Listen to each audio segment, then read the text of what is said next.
the best tasting radio show in all of South Louisiana. It's the Lafayette Food Junkie Show on News Talk 96.5 KPEL. Welcome back to the Lafayette Food Junkie Show on News Talk 96.5 KPEL. I'm your host, Tiffany Deku. Here we talk about all the food happenings around Acadiana. If you like food, tune in. You might learn something new. Beautiful Memorial Day weekend. It's been so sunny today. I got out on my patio and started my cocktail garden. Because I do live in an apartment complex, so we can't have a full-on vegetable garden. Although I do have some tomatoes and some squash going. But I got my herbs planted today for my cocktail garden, because that's typically what I'll do. I'm on the hunt for cilantro, though, because I cook a lot with cilantro, and the store I went to today didn't have any. So if any of you out there is listening and you happen to go to a place that has cilantro plants, email me and let me know, because I'm on the hunt. And then I was talking about it today. Everyone was talking about how hard cilantro is to grow. I never had any problems with it. I mean, I always did great with it.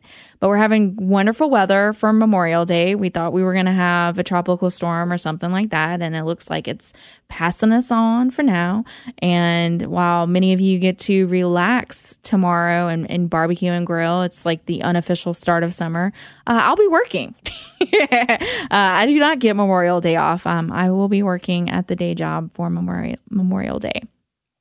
Joining tonight as guest co-host is Kasey Marie. She is a young chef, and she's currently working at Bread and Circus Provisions and Reve Coffee downtown. And we're going to be talking to her tonight about some of her culinary adventures. She actually recently got back from doing the Disney Culinary Internship program, which is pretty cool. And we're going to be talking to her about what it was like to cook at Disney. Thanks for joining us tonight, Kasey. Hi.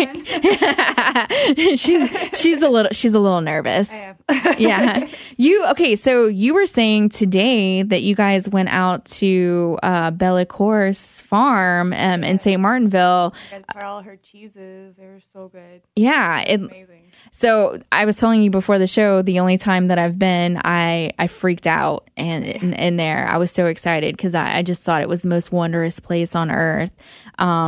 And I know that you guys have a goat dinner that's coming up. We actually got to see the goat we were going to use for the dinner over there. Oh, my God. Yeah, it was pretty cute. I don't know how I feel about that. I know. I mean, I guess in a way, that's why we went, man. He wanted us. Yeah. I mean, that's the one side of it, but the other side, it's like, no. I know. So is he going to kill it, or are they going to kill it before it gets there? I'm not totally. I'm sure it'll. Because I feel like he's going to butcher it. In the restaurant, well, they're just going to drive it in the back of Bread and Circus. Like maybe like a really bad How I Met Your Mother episode. I'm just imagining this happening while Edie's next door is open and everyone's in there getting their biscuits and they're hearing a goat screaming last cries, being killed in the back. So but we got to see all the goats. It was cool. They're all out and about trying to eat us half the time. Really? Yeah, they're kind of mean. Yeah. They're kind of mean, and they'll kind of eat anything. They had a lot of babies. All the little babies were out. It was cute. They had you see all the milking goats and stuff. That was cool. They're supposed to be really good for lawn maintenance. And I remember when I owned a home here in town, like I wanted one in my backyard to chew up all the grass. Right. We don't ever have to mow it. Yeah, exactly. Do you guys, so the dinner that's coming up, we'll have to promo that a little later in the show. I'll get the information and we'll talk about it a little more.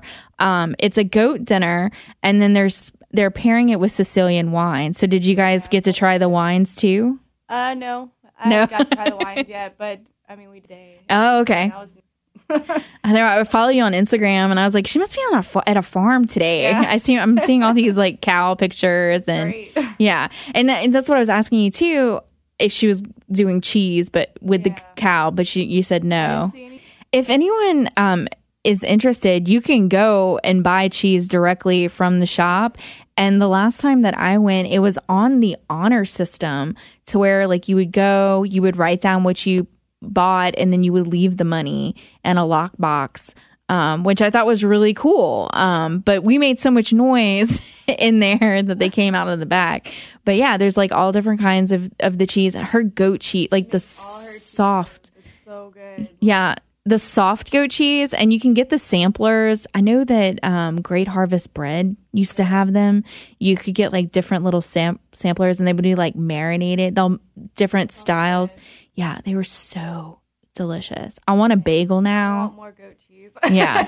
You know what I was thinking about? I was thinking about Great Harvest Bread, like the Dakota. And as soon as my tomatoes are done and ripen, because I'm growing Creole tomatoes, if they make it, and taking the Dakota bread and like toasting it, and then taking some of her whipped goat cheese and like putting that on top of it with roasted Creole tomatoes and really basil. I know. I was like, I want this. It's like it sounds like such a good breakfast.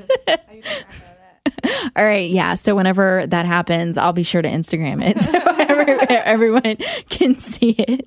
So they had Bob's Burgers last night at Bread and Circus. So they do the late night pretty much every Saturday night, but every 4 months, I want to say, they do like our 14th one. Yeah, they do like a Bob's Burgers themed night. And I feel like it was like the top of the top. Like this was the most. A lot of people this there. this was and there are always a lot of people for Bob's Burgers. Like they said, it was like a really good night.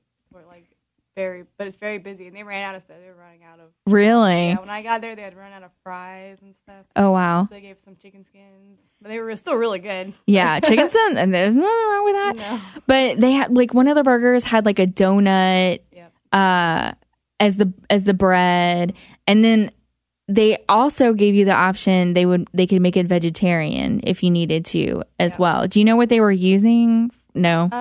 No, I didn't get to work the night, so I wasn't sure what they were using. You said you went, and what was one of the burgers that you got that you liked? I got the Eggers Can't Be Choosers. It's like egg in a hole, but I was using it on the bun. Oh, it was really good. And man, the burgers there are really good. It was very juicy. We need to have a restaurant in Lafayette. I mean, I always say that we're like such a burger town and we have like way too many burger restaurants. Yeah.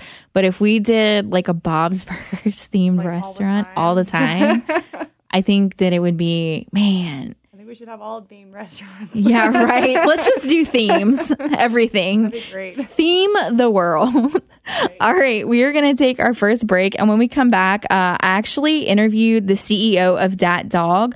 It's Paul Tunerman. And we're going to be talking about our interview with him. So come back to us. It is the Lafayette Food Junkie Show on News Talk 96.5 KPEL. From Boudin to the best burgers Acadiana has to offer, it's the Lafayette Food Junkie Show on News Talk 96.5 KPEL.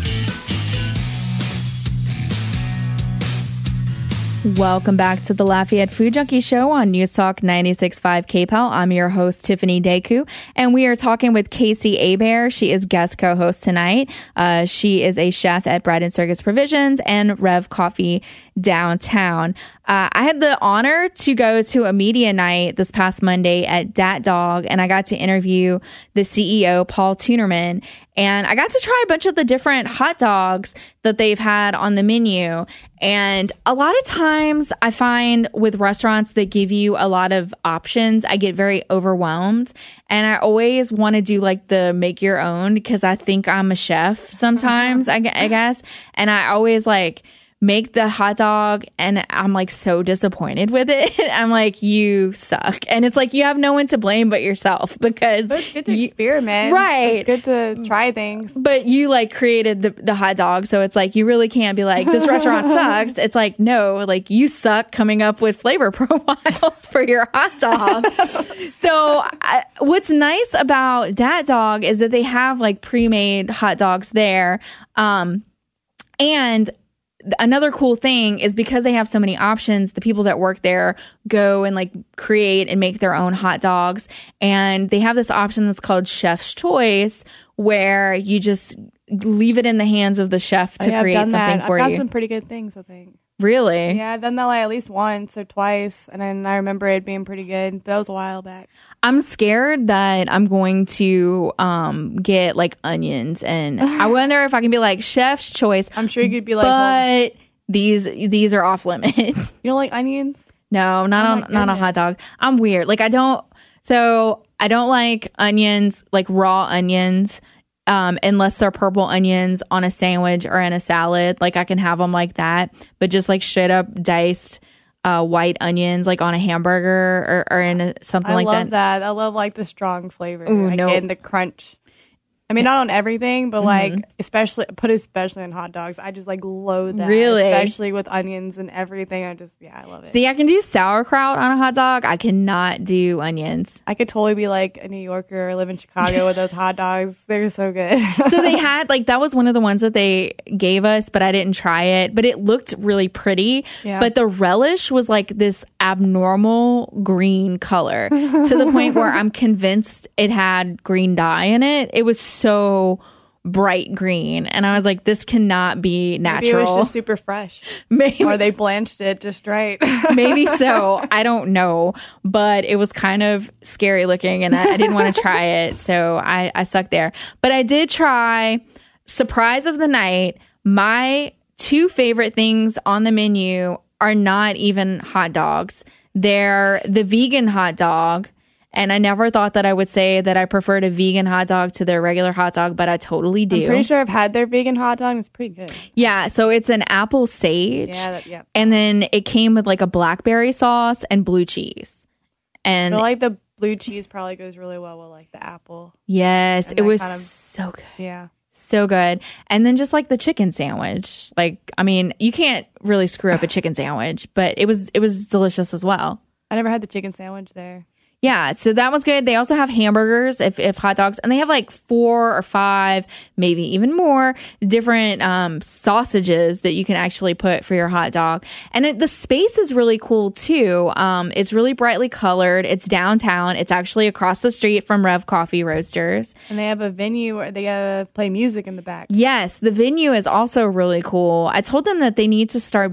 This needs to be like Lafayette's. They need to advertise more too. I don't Right. think a lot of people know about the brands. That was one of the things that they were talking about. Like, still, one of the people that I was with said that they were across the street at Rev, and they were talking about, let's go to Dat Dog, and they were like, where is that? And they were like, it's across the street. So it's across the street from Rev Coffee Roasters on Jefferson. It's a really cool space. Sometimes when I get in places and I'm sitting there and I'm like, why don't I come here more? Like, why don't I get there anymore? And my boyfriend was like, it's because we're not downtown people anymore. Like, we're at that age. I know, but hopefully once they start fixing up downtown, it'll be more enjoyable to go. Exactly. And they're wanting to do some more stuff with it, and they have like a bunch of cool stuff planned. But it's definitely a really cool space. But I'm going to play with you now the interview that I have with Paul Tunerman, who's the CEO. I'm at Dat Dog Lafayette, and I am talking to Paul Tunerman, who is the CEO of Dat Dog. And wow, I just did a mini event here. I got to try all the different hot dogs, all the different French fries, and I'm kind of a fan. Yeah, absolutely. We were glad to have you stop in tonight, Tiffany. Okay, so give us a little bit of the history of Dat Dog. So it started in New Orleans. Yeah, so in 2011, our founder, Constantine Georges, opened up a small, we called it The Shed. It was 450 square feet on Ferret Street in uptown New Orleans. It was sort of a burgeoning neighborhood, and it was so wildly successful that a year afterwards, he opened up across the street in a abandoned gas station. And today, we currently have 4 restaurants, 3 in New Orleans, 1 on Ferret, Magazine, and Frenchman Street. And then late last year, we opened up here on Jefferson Street in Lafayette, Louisiana. So what made Lafayette the first choice to expand outside of New Orleans? Well, we've already got plans to go to Baton Rouge, so we'll be opening up later this year in Baton Rouge, and then we'll have 2 restaurants opening up in the Houston area, 1 in College Station, 1 in Rice Village, and so it just made a natural sort of geographic jump to get here. The other thing is here on Jefferson Street, it's sort of a neglected neighborhood that's on the rise, and kind of fits who we are. We always say we're a second chance brand. If you need a second chance in life, come to Dat Dog. And so this building, this street corner, this street really needs a second chance in life. And so we wanted to be here first and be one of the anchors of the community. So when you think of Dat Dog, you automatically think of hot dogs, but you guys have so much more. There's vegan hot dogs, there's hamburgers, there's fried chicken, grilled chicken, pretty much anything you can put on a bun. You guys have made it into a hot dog-like sandwich. What are some of your favorite menu items? Well, personally, my favorite is the duck special. So it's not on the menu, but it's our duck sausage with our blackberry sauce, bacon, and grilled onions. But you're right. I always tell people, and Victoria, our director of marketing, always kicks me when I say this, but I still haven't woken up in the morning and craved a hot dog. You get up and you kind of think, okay, maybe I want pizza today, or I want a burger, or I want a taco or something, but never a hot dog. But we're more than a hot dog. We have just an amazing building. It's very fun, very colorful. We've got great crew. When I'm on day 92 at Dat Dog as the CEO, and one of the things that really attracted me to the brand was our people and then our food. It's more like a meal in a bun. We give our food a lot of attention. We talk about it constantly. We work on it on a daily basis, and we're pretty excited about it. So it's not just your average hot dog, and I would always encourage people to come in and give it a try, much like we did tonight. We got 3 or 4 hot dogs and cut them up into little pieces and tasted them, and it's really a really neat way to explore the menu. You can definitely tell that the people that work here love working here. They welcome you when you walk in. If you give them tips, they scream for the tips. They scream when the orders are up. How do you guys come up with some of the creations for the toppings that come on the hot dogs? Well, it's interesting. A lot of the ideas for our culinary innovation start in the kitchen. Nobody understands how all of our ingredients work together better than the young man or woman that works behind the line on a daily basis. They are very, very committed and passionate about what they do. If you look at it, if you've been at Dat Dog for 3 or 4 years, you're a new guy. A lot of our employees have been around for 7 or 8 years. We still have employee number 7 on the payroll.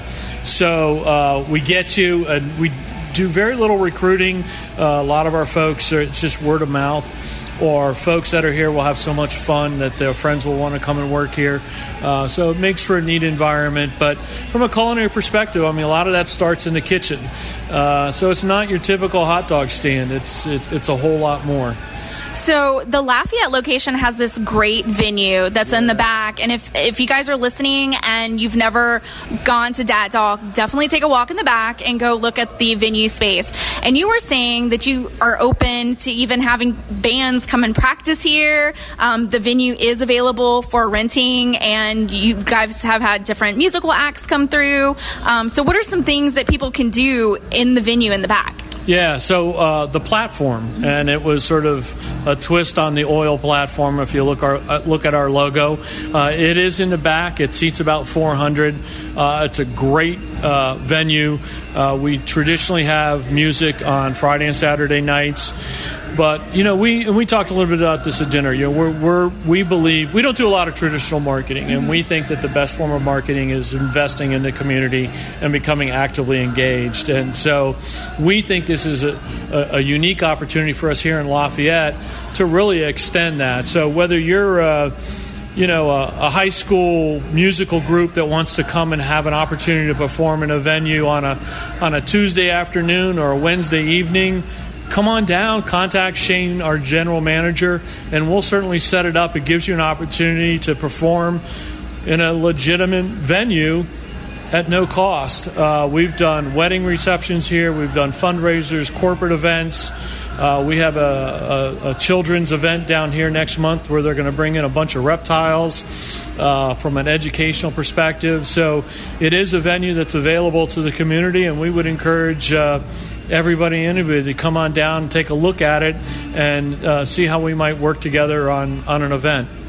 Thank you so much for taking the time to talk to me, and welcome to Lafayette. Thank you. We're glad to be here. All right, that was our interview with Paul Tunerman. We are going to take another break, and when we come back, more with Kasey. So come back to us. It is the Lafayette Food Junkie Show on News Talk 96.5 KPEL. Is it writing "wash me" notes on it? Is your wife ashamed to ride with you? Do you have trouble remembering the original color? Then it's time to go see The Wash at Service Chevrolet. The Wash offers unlimited monthly wash plans starting at only $19.99. Plus, the vacuums are always included. Stop by The Wash at Service Chevrolet on Ambassador Caffrey and keep your vehicle looking brand new. TheWashLafayette.com. Have you tried the Tackle app? Tackle is changing the way people get small jobs and chores done. It's simple and easy. Download the Tackle app, choose the chore you need completed, and Tackle will connect you with an approved provider who can tackle that chore. House cleaning, yard work, furniture assembly, and hauling off junk. Just a few of the things you can take off your to-do list. That's TAKL. Download the Tackle app today. And you can turn your skills into dollar bills. For a limited time, Tackle Provider sign-up is free in your area. Just visit tackle.com and sign up today. Be your own boss. Choose your own schedule. Pick only the jobs you're willing to do. And most importantly, make money doing it. Join the thousands of people across America helping other people tackle their chores. Visit tackle.com and become a Tackle Provider today. That's tackle.com. TAKL.com. Say, folks, if you own land, I'm sure you would love to have the time to work it, develop it, spend time with it. If so, go see my good friends at Mahindra. Because for a limited time, you can get one of Mahindra's best-selling tractors, the 2555 shuttle with loader, and get up to $9,000 off MSRP. With 55 horsepower, it's great for all of you hobby farmers. Plus, the 2555 includes an industry-leading 7-year limited powertrain warranty. Mahindra also offers a full lineup of tractors from 20 horsepower all the way up to 125 horsepower. For offer details or to learn more about the world's #1 selling tractor, visit MahindraUSA.com. Take advantage of rock-bottom prices and test drive a Mahindra today at Longlinay Tractor in Abbeville. Or visit longlinaytractor.com. That's longlinaytractor.com. Adopt US Kids presents Multiple Choice Parenting. You've messed up your daughter's haircut. Do you A, it's spiritual? Mom, where's the mirror? Beauty is within. Oh. B, find the positives. Less time blow drying, more time texting. Or C, show empathy. Mom, you really don't have to. Twinsies. I kind of love it. You don't have to be perfect to be a perfect parent. Thousands of teens in foster care will love you just the same. For more information on adoption, visit adoptuskids.org. A message from the U.S. Department of Health and Human Services, Adopt U.S. Kids, and the Ad Council. Join parents and experts at Understood.org, a free online resource about learning and attention issues designed to help you help your child thrive in school and in life. Understood.org, because understanding is everything. Brought to you by Understood.org and the Ad Council.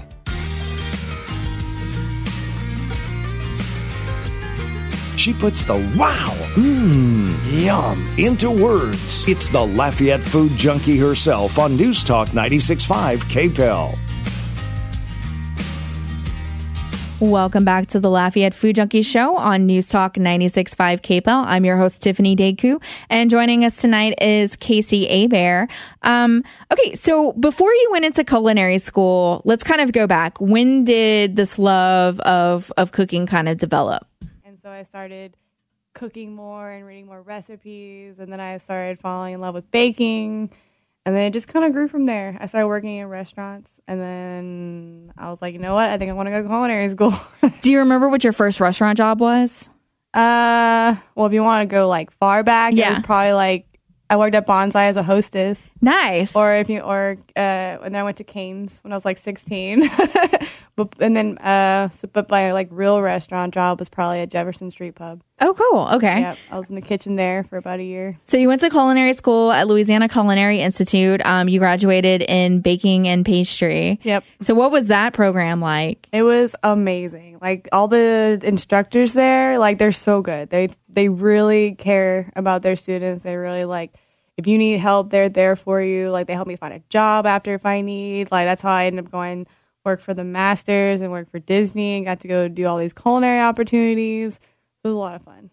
What was the biggest learning experience for you while going to school? Like, what was the hardest thing in pastry for you to learn? The hardest thing?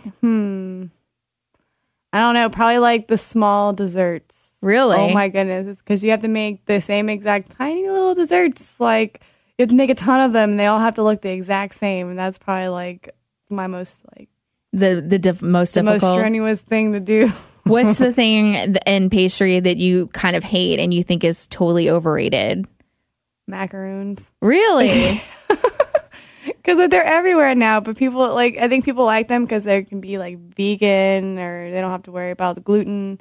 But I just feel like, I mean, they're good, but I just feel like they're just now coming to Lafayette, though. I feel like everywhere else they've kind of been, but like now it's just now coming to Lafayette. I like them though. I love macaroons, but I just think that's just a trend right now. It's just like happening. And not all macaroons are created equal. That's true. I will say that as well, because I had some really bad ones before.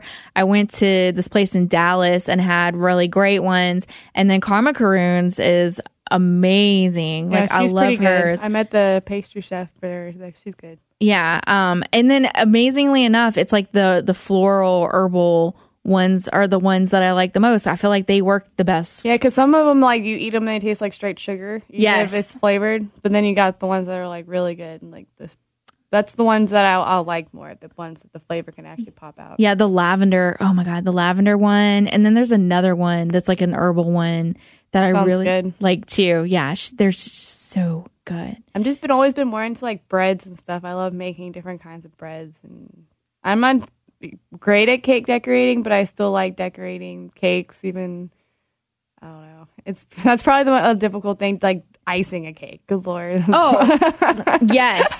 I made my first cake from scratch in March, and the icing situation was so bad. So I'm right there with you on that you don't realize how hard it is to ice a cake. I know. It's pretty bad sometimes, especially when like you keep having to go in the same spot over and over. You're like, come on, just get straight already.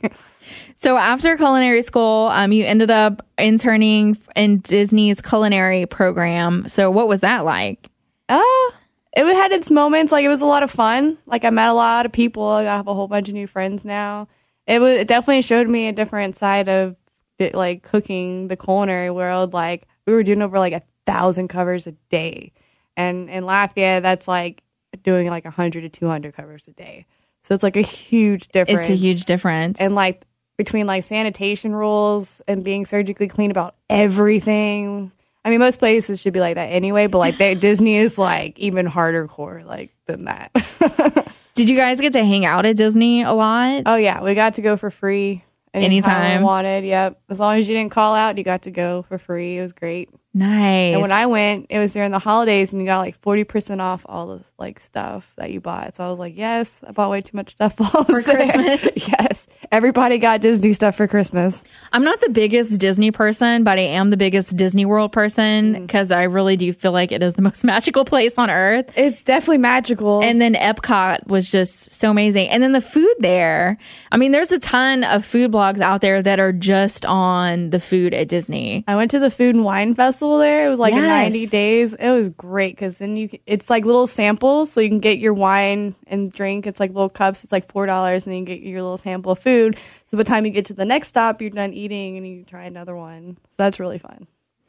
So, so now you're working at Bread and Circus Provisions. So, you said that you're kind of getting to play around a little bit with some of the stuff there, and you're kind of getting some stuff on the late night menu there. Have like a lot of fun there. It is a lot of fun. Everybody's like, I've never worked in such a friendly restaurant before, where literally the entire staff gets along, like front of house, back of house. It's very different than what I'm used to. It's nice though.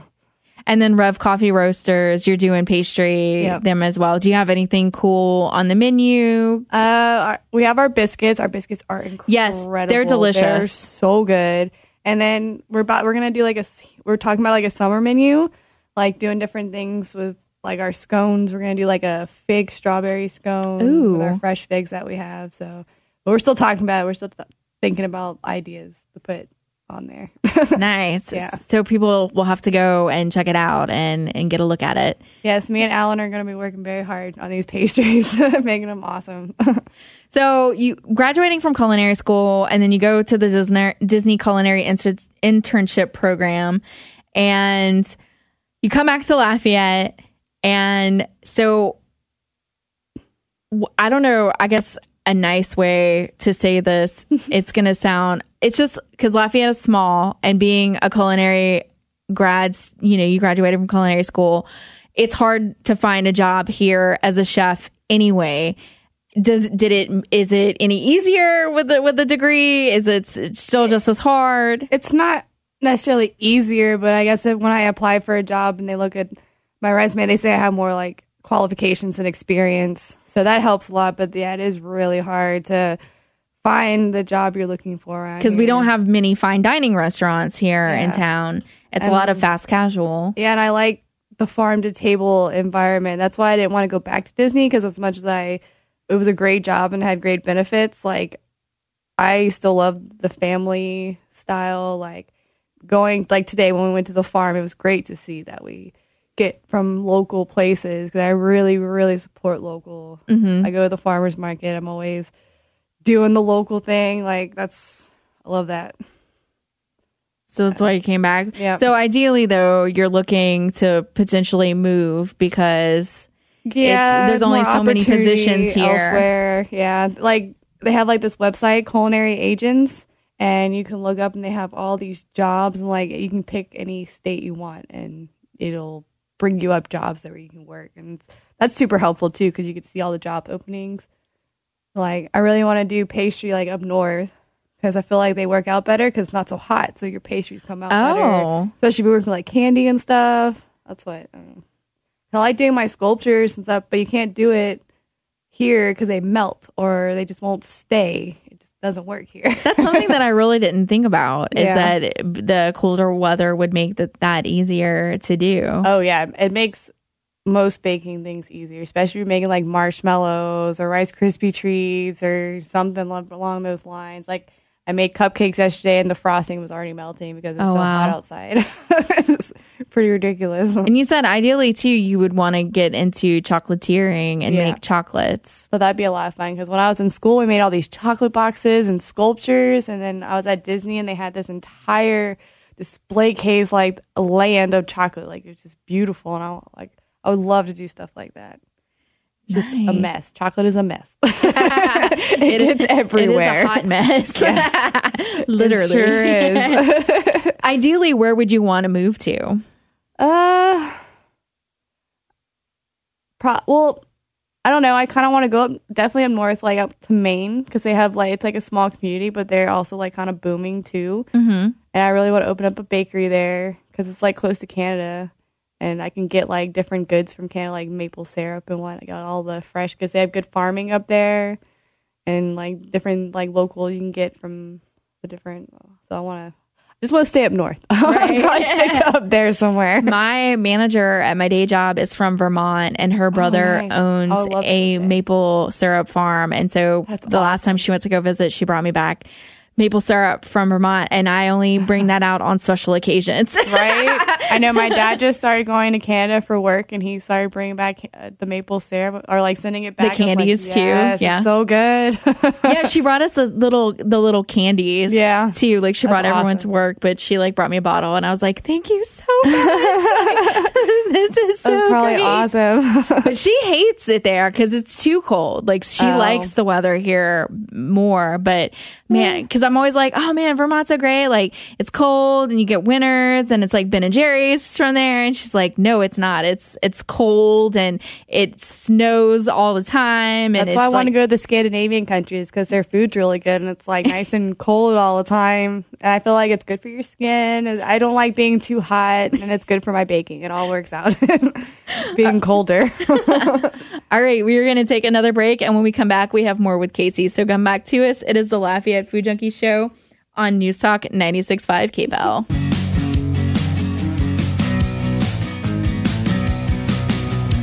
And now, the Lafayette Food Junkie Show, served up medium rare every Sunday night.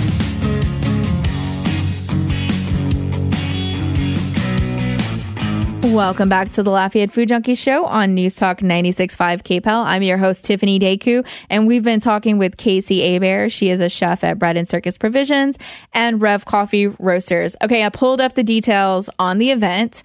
It's Tuesday, June 5th at Bread and Circus Provisions. It's a 5-course nose-to-tail goat dinner paired with Sicilian wines, and it starts at 7 o'clock. Tickets are $75, and you can go on Facebook or to their website and purchase tickets there, and you do need to purchase tickets ahead of time. Yes, And I recommend that because they will sell it fast. Right, and I can also tell you from personal experience from previous dinners at Bread and Circus, they will feed you until you pop. Yeah, so they're very good. Like Annie is incredible. Like, it's gonna be a good thing. Yeah, so if you can get tickets to go to that. I'm actually in the process of trying to. You should get tickets for that. I know it would be so good. Yeah, being a grad student. Yeah.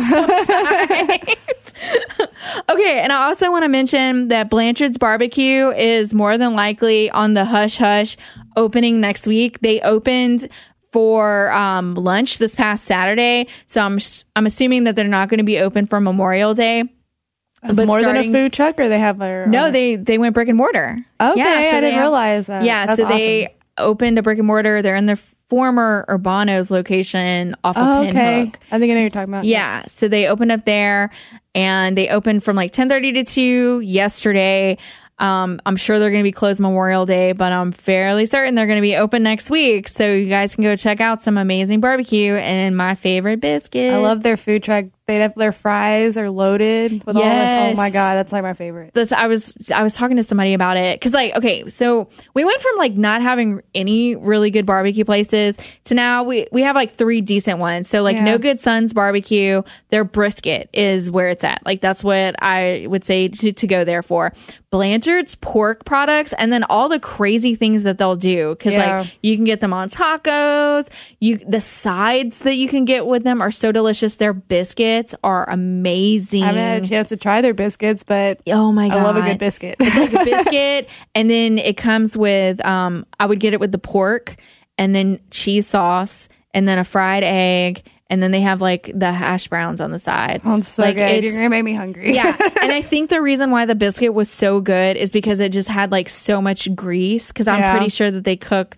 Yeah, it was just, it's so good. That's awesome. Can't wait to try it. Yeah, so they should be opening next week. Also, shout out to my mom. Happy birthday. It was her birthday on the 22nd. And my dad finally got her an ice cream cake today. He missed her hints on the previous week and got her a cookie cake, but he redeemed himself and got her an ice cream cake today because she wanted an ice cream cake. So good job, Dad, and happy birthday, Mom. Aw, that's cute. Okay, summer cocktails. So we have like about 7 minutes left to the show. Let's kind of talk a little bit about summer cocktails. You were talking about that your grandparents have a fig tree. Yeah. So you were kind of... I was wanting to make like fig syrups, make some meads, like make different drinks with that. I'm experiment, especially since I have all the product for free from my grandparents. I feel like making fig bitters sounds like a good idea, although I know how incredibly difficult it is to make bitters, but somebody out there that makes bitter products should make a fig one. Yeah. Because I bet that would make a really great one. I know. Figs have like the best flavor. Yeah. I wish they lasted longer. So basically what I do with my cocktail garden that I have is once everything's done, I'll make different simple syrups. So I made a rosemary simple syrup last year. I have mint. So I'll do like a mint simple syrup. I did strawberries. I did all the simple syrups with my cocktails. And last summer I did for the 4th of July a watermelon cocktail. And so they have the ones that you'll see on social media where they take the actual watermelon, they cut a hole in the top of it. They have like the drill and they put like the beater on the end to kind of beat it all out. And then they keg it. Well, if you're not that fancy and you don't have a drill and you don't have a keg, you can slice the watermelon, cut it up, and puree it yourself and just not have the watermelon keg. And it's not that hard to peel a watermelon, and it sounds like super weird, but I believe on Bon Appetit, if you're confused about how to do this and not realizing again how simple it is, you can go to Bon Appetit and there's a recipe that tells you how to kind of cut it down so you can kind of cube it. And literally all you have to do is put it in a food processor, puree it, then strain it, because it'll take all the seeds and everything out that way. And then you're left with the watermelon juice. I feel like watermelon makes one of the best cocktails. Yes, it pairs does. with like everything. And after doing this last year, I was like, why am I not? Okay, so talking about foods I won't eat, I don't eat watermelon. I don't like watermelon unless it's pickled. Okay. Or in a cocktail. That's the only way that I'll have it. And then I did this last summer and I juiced it, and I was like, watermelon juice is amazing. You should do like a grilled watermelon and then juice it and make it into a cocktail. That'd be really good. Like a smoky watermelon type cocktail. Or you just made me think of grilling the watermelon, basil, and goat cheese. And I'd probably eat that. There you go. Just eat it like that. Yeah. Don't even make a drink. Just eat it. Recipes on the fly. I know. So what I did with the watermelon puree is I did gin, because I'm a big proponent of gin. And then I'm pretty sure I also put Saint Germain in with it as well. And I did rosemary simple syrup. Oh, no. Basil. I did basil simple syrup with that and kind of mixed it all together. And it was delicious and it was refreshing and it was a really nice summer cocktail. This summer, I want to try to do something with cantaloupe. Yeah, that'd be good. So I was talking to one of my bartender friends about it. I said, I want to do cantaloupe, and I was probably going to do a simple syrup kind of with it. I'm blanking on what I had said. I said salt. I said cantaloupe, salt in it. And then I just found out about this vodka that's made from a distillery out in Sulphur, and they make it with sugarcane. And it's really great vodka. I'm blanking on the name of it right now. But if you follow me on Instagram, I've posted a picture of it in the past and you can go check it out there. But I wanted to do that.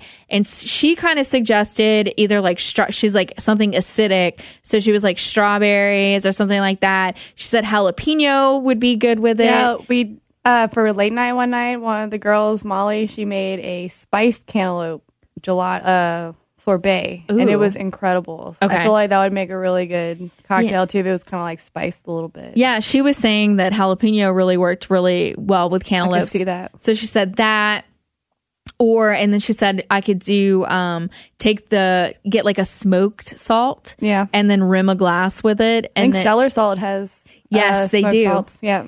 And I actually have a smoked bacon salt at home, which I was like, I'm just going to use that. And maybe the bacon won't be like too forward in it. I feel like it's going to be more, I'll have to taste it, but more smoky. But yeah, I'm wanting to try to do something with that. So you guys will have to follow me on Instagram to see what I finally come up with this cantaloupe cocktail. Sounds good. But yeah, if you're not a fan of eating watermelon or cantaloupe, you could drink it. Drink it. And then another word of advice, get your cantaloupe locally because it tastes so much better. I had a CSA last summer and I just kept getting cantaloupes in the summer because they were so delicious. They were the sweetest, most delicious. It was Prudhoe City Farms, which I don't think they're doing anything anymore. But it was I know at the farmer's market I saw some cantaloupes over there. I'm gonna have lots to of fresh fruits. So definitely hit that up. Yeah, it's sweet. And then sliced cantaloupe with prosciutto wrapped around it was my life last summer. Did y'all hear about the cantaloupe they're making like into burgers basically? No.